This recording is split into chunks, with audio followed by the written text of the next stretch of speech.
Kaimanawa Wall is that it is a natural volcanic deposit coming from an eruption at Whakamaru about 330,000 years ago. For centuries, New Zealand has been seen as the last untouched frontier, a land uninhabited until the arrival of the Maori just 700 years ago. But hidden within the Kaimanawa Ranges lies a mystery that could rewrite everything we know about human history. A wall of massive stones, aligned with uncanny precision, defies both science and logic. Is it a natural formation, as officials claim, or the remains of a prehistoric civilization lost to time? Scientists discovered a prehistoric megastructure in New Zealand that shouldn't exist. Let's find out more. The last untouched land. New Zealand sits on the farthest edge of the world, adrift in the deep blue vastness of the Pacific. For countless millennia, it was a kingdom of birds and ferns, unscarred by the footprints of humankind. According to the narrative accepted by archaeologists, New Zealand was the final great landmass to welcome human settlement. The rest of the planet's continents had long since echoed with the voices and tools of ancient peoples. Africa, Asia, and the Americas had all felt the churn of civilizations rise and fall. But in this remote corner, lush and wild, the clock of human history started late. For centuries, scholars agreed on a single date. Around 1300 AD, bold Polynesian navigators crossed the vast expanse by canoe, guided only by the stars and their knowledge of the sea.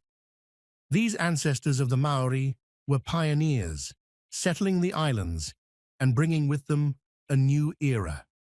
It was believed that before their arrival, New Zealand was a blank slate, untouched, pristine, a world awaiting discovery. The forests were dense, the mountains silent, the valleys veiled in mist. There was no trace, the experts said, of anyone who had come before. Yet this narrative was shattered by an extraordinary find in the heart of the North Island. As if summoned from legend, a structure emerged beneath the tangled undergrowth of the Kaimanawa Ranges. What lay hidden beneath centuries of moss and roots was not a crumbling remnant of recent history, but something far older and infinitely more mysterious. Massive stone blocks, squared and stacked, lay in perfect alignment. Their surfaces were weathered by age, their edges softened by the passage of time. But the precision of their fit remained, so flawless that not even the thinnest blade could slip between them. This was the Kaimanawa Wall. The discovery shook the very foundations of accepted history. Who could have built such a megastructure, and when? The stones did not provide any obvious answer. They stood, silent and immutable, posing questions that echoed louder with every new investigation. One thing that was for sure was that the prevailing timeline of human settlement no longer fit so neatly into place. What if, buried beneath the forests and the official histories, was a story of a people lost to time, a civilization that predated all others on these islands? And what if this wall held the key to uncovering these secrets? A hidden wall in the wilderness. To stumble upon the Kaimanawa Wall in the thick wilderness is to be confronted by a paradox. The wall is not a random jumble of rock, nor a simple retaining terrace from a bygone settler's farm. It stretches for more than 25 meters, a line of titanic blocks set with a precision that rivals the most celebrated monuments of the ancient world. Each block, hewn into regular shapes, sits perfectly atop the one below it. Some of these stones are immense, so heavy that even with modern technology, moving them would require planning, manpower, and sophisticated tools. The wall does not twist or meander. Instead, its face runs in a straight line, as if marked by an unseen architect with a meticulous eye. What is perhaps most extraordinary is its orientation. The Kaimanawa Wall faces exactly due north, a fact that at first seemed like mere trivia, but soon became a source of fascination and dispute among experts. Across the world, ancient builders, from the creators of the Egyptian pyramids to the architects of Stonehenge, incorporated celestial alignments and cardinal directions into their grand designs. Such precision was never accidental. It required understanding of the stars, the seasons, and the mechanics of the world. Yet in New Zealand, according to conventional history, such knowledge should have been impossible at the supposed time of the wall's construction. The indigenous Maori, while master navigators, were not believed to have built structures in stone, let alone to this standard of technical mastery. The stones themselves seemed to resist classification, with geologists and archaeologists arguing over whether they were the result of a forgotten civilization or merely a freak of natural geology shaped by the hands of time and chance. As word spread, the Kaimanawa Wall became more than just a site of local intrigue. It ignited an international debate, drawing researchers, skeptics, and enthusiasts from around the world. Some saw it as proof that the accepted story of New Zealand's past was incomplete, even fundamentally flawed. Others dismissed the wall as a curiosity, perhaps impressive, but ultimately irrelevant, a quirk of nature and nothing more. Yet the evidence remained, unyielding as the stones themselves. For those who stood before the wall, surrounded by the hush of the forest and the weight of centuries, it was impossible not to feel that they were in the presence of a mystery, one that would challenge the boundaries of history, science, and imagination. Impossible age. Geological analysis of the Kaimanawa Wall forced experts to confront something that defied every assumption about New Zealand's past. The stones that compose this mysterious structure were identified as ignimbrite, a volcanic rock formed from the compacted ash and sand of cataclysmic eruptions. Scientists traced the source of this ignimbrite to an outcrop located 5 kilometers from the wall's current position, a distance daunting enough given the mass of the individual blocks, many of which weighed several tons each. Yet what truly staggered the imagination was the age of the stones themselves. Laboratory dating techniques, including radiometric tests and stratigraphic correlation, placed their formation at an astonishing 330,000 years ago. This revelation did not merely stretch the timeline of New Zealand's human history, it seemed to snap it entirely. The accepted narrative held that the first people, the ancestors of the Maori, had only arrived in New Zealand by canoe around 1300 AD, just 7 centuries ago. The idea that a structure composed of blocks hundreds of thousands of years old, quarried from a distant source and arranged with geometric intent, could exist in this land was almost unthinkable. The implications were so disruptive that many in the scientific establishment sought a simpler answer. Mainstream geologists moved quickly to provide one. They insisted that the blocks were the result of natural fracturing in the cooling ignimbrite. According to this view, as volcanic material solidified, it cracked into shapes that just happened to resemble man-made masonry, neatly squared, stacked, and slotted. The geometric order, they argued, was nothing but an illusion, a trick of geological processes with no human intervention required. Yet not everyone was convinced. Skeptics, including independent researchers and local observers, pointed to details that refused to fit this tidy explanation. They examined the stones up close and discovered features that seemed to reach beyond the ordinary. These were not simply fractured rocks scattered by ancient eruptions. The blocks bore unmistakable signs of deliberate modification and organization, hallmarks of design, not chance. Geometry in stone. The deeper one probed the surface of the Kaimanawa Wall, the more its secrets challenged the orthodox narrative. The faces of the stones were uncannily smooth, almost as if planned by unseen hands. The corners of each block were not the rough, broken edges typical of volcanic debris, but sharp and squared, forming angles that met with mathematical regularity. Joints between blocks were so precise that even the thinnest blade struggled to find purchase in the seams, their margins tighter than anything seen in the natural world of rock fracture. In some sections of the wall, the construction took on an even more astonishing aspect. Certain blocks featured recesses and extensions, interlocking shapes that allowed one stone to slot seamlessly beneath another, lending the structure a stability and permanence that echoed the techniques of advanced ancient builders. Where the blocks met, beveled edges appeared, their angles and finishes identical across multiple stones, hinting at a level of craftsmanship and planning almost unimaginable for the ancient South Pacific. Measurement only deepened the mystery. Each block averaged around 1.6 meters in height and 1 meter in width, the uniformity suggesting not random breakage, but a careful blueprint. The wall's overall structure appeared not as a jumble of stones deposited by chance, but as a purpose-built edifice designed with attention to both function and aesthetics.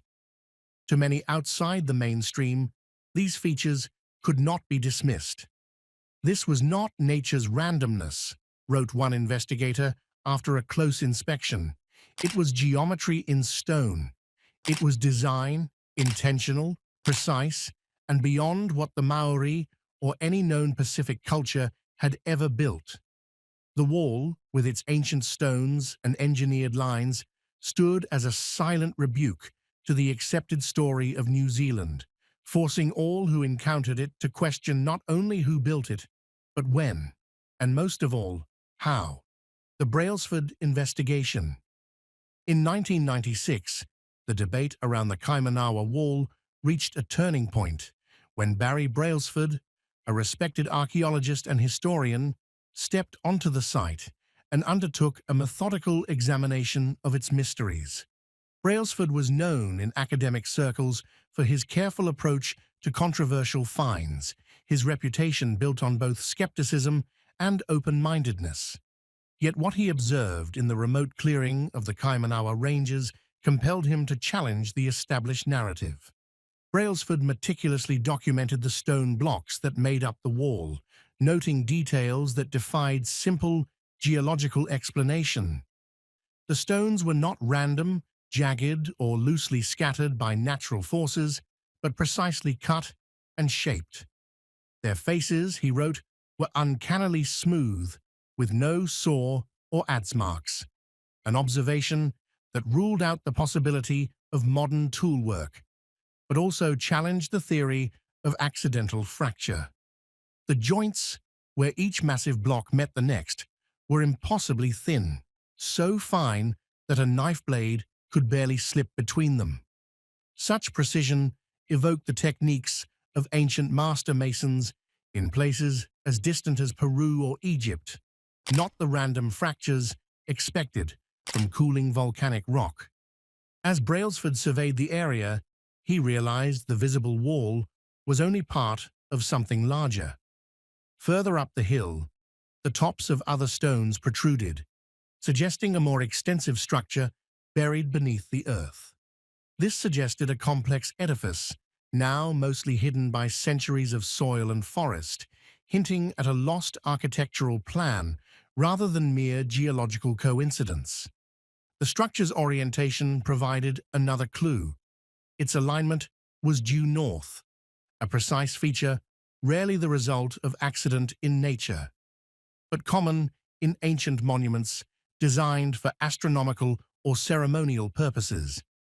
In a detailed report published in the New Zealand Listener under the headline megalith mystery, Brailsford laid out his findings with clarity and conviction. He presented photographs, diagrams, and measured descriptions, inviting experts and skeptics alike to scrutinize the evidence. His conclusion was unambiguous. There was no doubt the stones had been cut.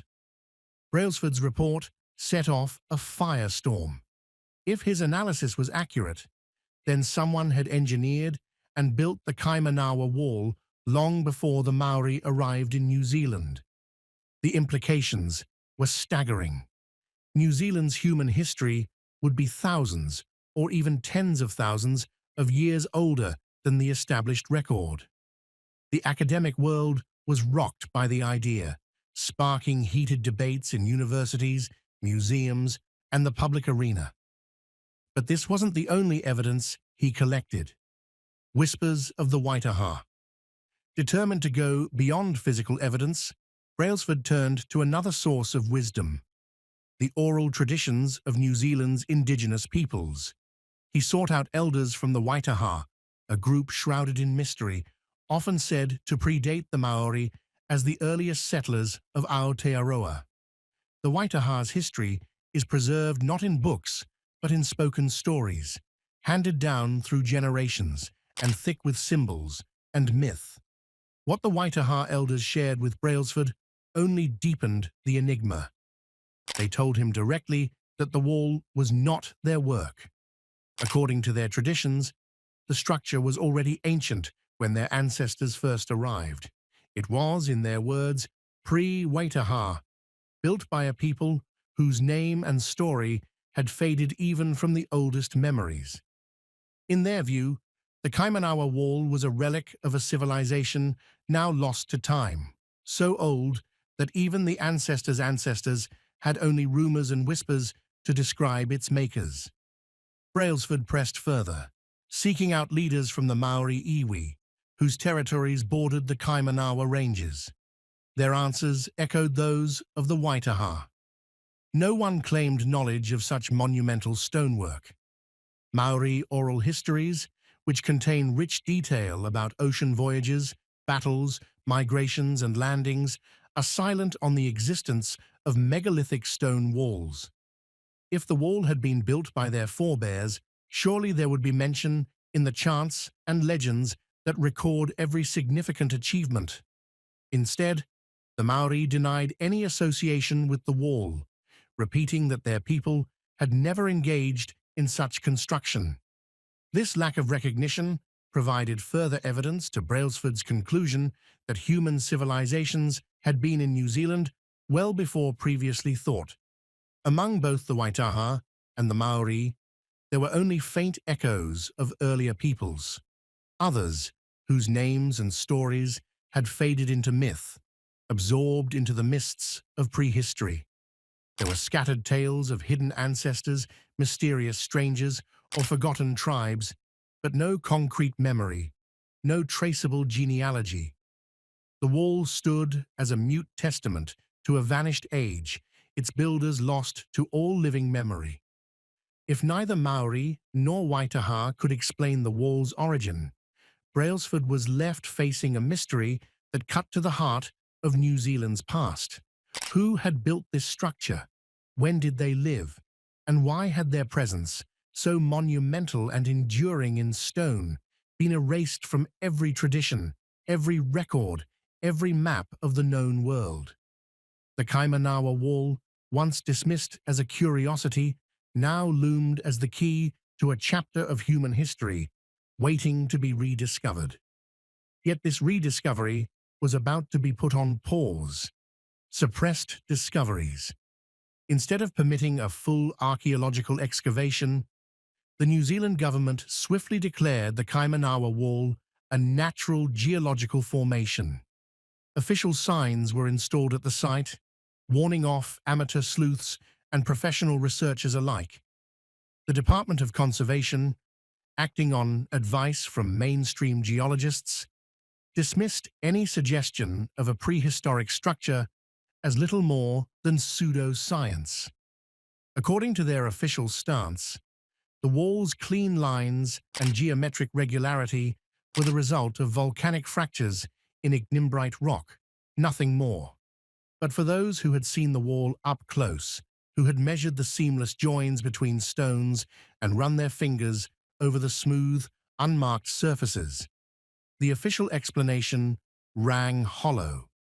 The government's refusal to allow excavation only deepened suspicions.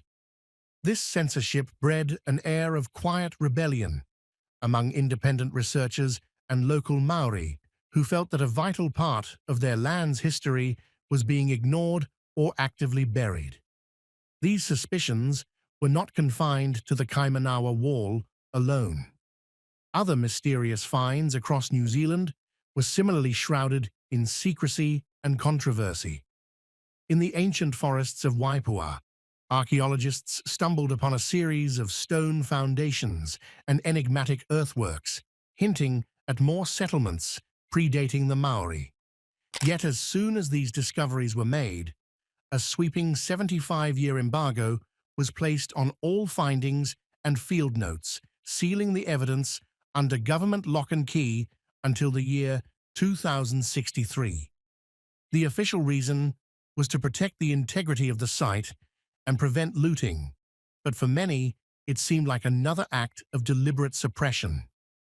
In Silverdale, on Auckland's northern fringe, carved stone boulders were unearthed that appeared to predate any known Polynesian settlement.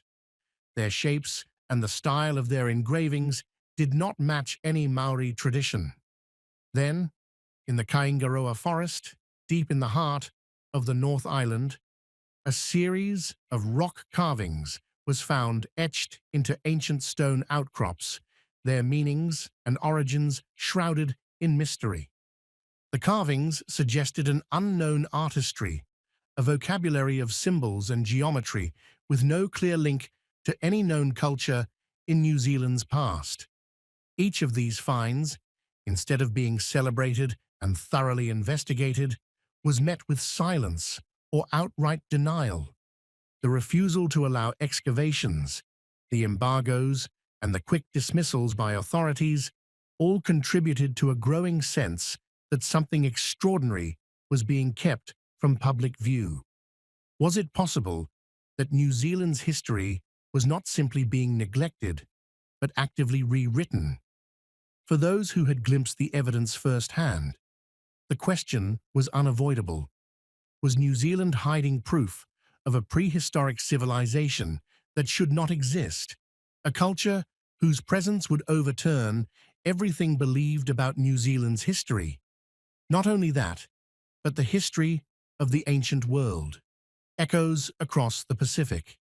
The enigma of the Kaimanawa Wall would be easier to dismiss as an isolated curiosity were it not for the strange echoes that reverberate across the Pacific and beyond.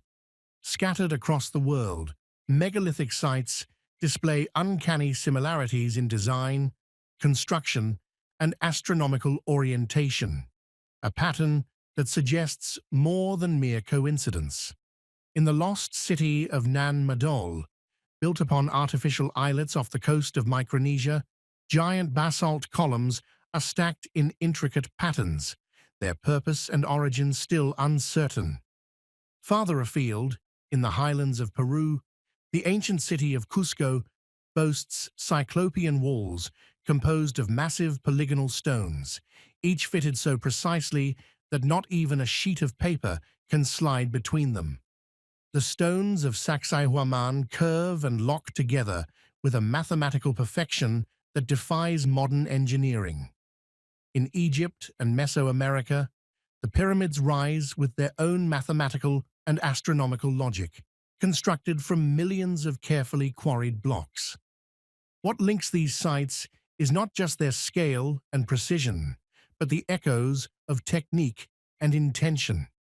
Across vast oceans and epochs, disparate peoples seem to have solved the same riddles of stone, orientation, and endurance. Brian Furster, a tireless researcher of ancient mysteries, has noted that the Kaimanawa stones mirror the polygonal masonry of Cusco. not only in the way the blocks are shaped, but also in the method of their placement, suggesting a lost technology or shared blueprint passed down across continents and millennia. The parallels raise profound questions. Was there an ancient brotherhood of builders, a global network of knowledge that flourished long before the boundaries of history were drawn? Could the Kaimanawa Wall be a missing piece of this worldwide puzzle, a silent witness to forgotten voyages and cataclysms that erased entire civilizations from memory? Beneath the surface. By 2019, interest in the Kaimanawa Wall had grown from idle speculation to a quiet scientific obsession. After decades of debate, a team of independent researchers managed to bring ground-penetrating radar equipment to the dense, moss-laden clearing in the North Island's forest. The goal was simple: determine whether the wall was a solitary facade or the visible edge of something buried far deeper. What the radar revealed was astonishing. Beneath the mossy surface, the line of ignimbrite blocks did not end. It plunged downward in a vertical sequence, block after block, each one set with the same careful alignment as those above. These were not boulders randomly fractured by volcanic processes. The stones continued in a measured pattern, as if laid by a lost hand, stretching meters into the earth. The ground itself, which to a casual hiker would appear like any other patch of wild New Zealand bush, concealed layer upon layer of geometric stone, undisturbed for millennia. As the scans deepened, the technology began to register strange anomalies. The soil above the stones sounded different, with a hollow resonance that suggested not solid ground, but air pockets below. It was as if floors of stone, perfectly flat and smooth, had been constructed over empty spaces, the kind of architecture intended to support weight, to act as the ceiling for chambers beneath. Probes inserted into the soft earth struck surfaces that rang like marble, and always in the same plane, never the haphazard jumble of nature. In the minds of the researchers, a possibility took root. Were they standing atop not just a wall, but a hidden entrance to something far larger? It was not only the vertical structure that was suspicious. Around the hill, the radar picked up the faintest hints of additional stone outcrops, all aligned in the same slant. Some formed sharp, angular shapes, others faded into the dark soil before surfacing again, dozens of meters away. The pattern did not fit any known volcanic formation in the region. Instead, the scattered outcrops and buried edges began to sketch the unmistakable geometry of a slope, leading down and away from the visible wall. Some geologists on the team whispered the word pyramid, a sloping angular body, mostly concealed, with only its topmost edge exposed to air and sunlight. The implications were staggering. What had been dismissed as a curious stone wall could, in fact, be the mere capstone of a vast, ancient structure. Its full mass might be hidden beneath centuries of soil, trees, and tangled roots. If true, it was a megastructure on a scale not known anywhere else in the Pacific, and the full extent of it might never be revealed without an extensive, careful excavation, one that, at present, is forbidden. Maybe one day in the future, we will finally know what lies beneath the earth near the Kaimanawa Wall, and if an ancient civilization truly did live in New Zealand thousands of years ago. If New Zealand's history isn't what we've been told, what other secrets might still be hidden beneath its forests and mountains? Share your thoughts in the comments. Thank you for watching this video with us, and catch you in the next one.